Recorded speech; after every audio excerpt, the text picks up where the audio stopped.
বলবা কি আউ মা রে মা, ও বাবা, অষ্টম শ্রেণীর স্টুডেন্টরা এটা কি ভয় পাচ্ছ? ভয় পেও না, এইটা হচ্ছে বিজ্ঞান প্রথম অধ্যায়ের একটি পর্বের প্রাণী।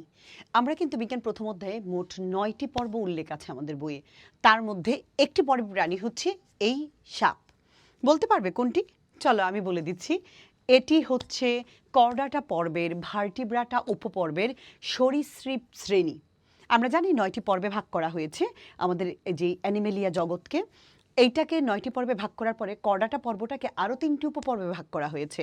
তার মধ্যে ভার্টিব্রাটা যে উপপর্ব তারকে আবার 7টি শ্রেণীতে ভাগ করা হয়েছে।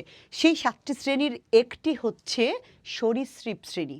আমি তো জেনে গেলাম, এবার তুমি কিভাবে জানবে? চলো বৈশিষ্ট্যগুলো পড়ে তারপরে আবার এই জায়গায় আসতেছি।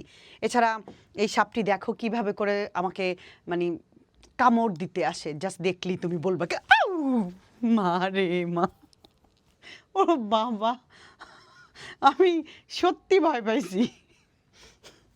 ও আল্লাহ রে, ও কি ডেঞ্জারাস। আচ্ছা আমরা এখান থেকে সরে যাচ্ছি। এখন এখন আমরা চলে যাব, দেখো আমরা এখনো কিন্তু আমার ভয় লাগছে। দেখো সরীসৃপ যে শ্রেণী, এটার 3টি বৈশিষ্ট্য আছে।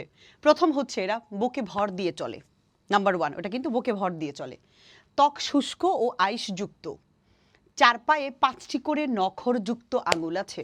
চলো আমি তোমাদেরকে দেখাচ্ছি সত্যি কিনা। যেমন আমি তোমাকে যদি একটা লিজার্ড দেখাই, টিকটিকি, এই যে দেখো টিকটিকি বেটাকে দেখো তো, প্রথমে কি বলেছে? বুকে ভর দিয়ে চলে। দেখো তো, সাপ, টিকটিকি, কুমির বুকে ভর দিয়ে চলে। ওকে, এরপর হচ্ছে ত্বক কি যুক্ত আমাদেরকে বলেছে? আইসযুক্ত। আমরা সাপেরটা নিশ্চয়ই দেখেছিলাম, ত্বক কিন্তু আইসযুক্ত। এরপরে 4 পায়ে 5টি করে নখর আছে। দেখো তো 4 পায়ে 5টি করে আছে কিনা, আমরা একটু দেখাই। এই যে দেখো বড় করেছি, এই যে দেখো 1টা 2টা 3টা 4টা পা, 1 2 3 4 5, 4 পায়ে 5টি করে নখর আছে। আছে কিনা? আছে। বুকে ভর দিয়ে চলে। চলে।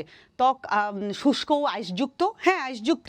উদাহরণ হিসেবে আমরা নিয়েছি তোমার সাপ, কুমির, টিকটিকি। That's it. পারবে নিশ্চয়ই। চলো তোমাদের সামনে আমি আবার সেই সাপটাকে নিয়ে আসি।